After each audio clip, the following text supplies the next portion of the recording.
Concubins, mariez-vous. Voilà, c'est ce que Dieu nous commande dans le livre de la Genèse où il dit justement que l'homme quittera son père et sa mère pour s'attacher à sa femme et ils ne feront qu'une seule chair. Voilà.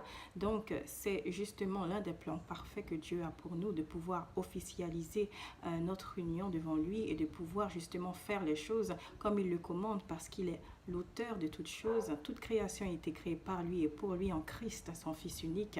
Et donc, bien aimé, lorsque vous officialisez votre union devant tous, devant Dieu, justement, vous ne péchez plus contre lui et vous ne faites plus ce qu'il a en horreur, c'est-à-dire la fornication.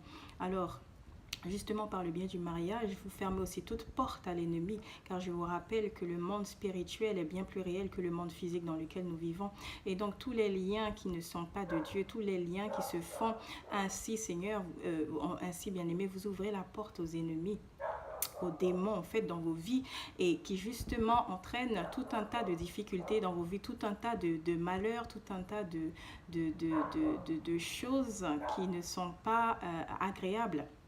Donc, le lien du mariage, ça ne veut pas dire que tout sera parfait. C'est bien pour cela que l'on mentionne pour le meilleur et pour le pire.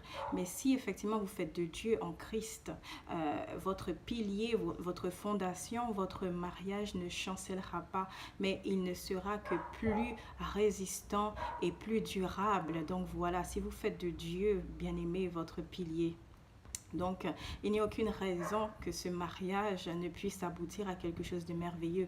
Encore, je vous rappelle, comme il est mentionné dans les Saintes Écritures, bien aimé, que bien entendu, vous connaîtrez des tribulations, mais de prendre courage, car le Seigneur Jésus-Christ a vaincu le monde. Donc encore, je vous invite à consulter vos Bibles, à méditer sur la parole de Dieu et ainsi à faire que justement les commandements de Dieu vous puissiez les appliquer dans vos vies et qu'il en soit ainsi pour vos enfants qui justement se réjouiront de cette union, quels que soient les paramètres. Veillez justement à marcher selon la volonté de Dieu et à faire toutes choses pour lui plaire à lui. Voilà. Donc que Dieu vous bénisse. À bientôt.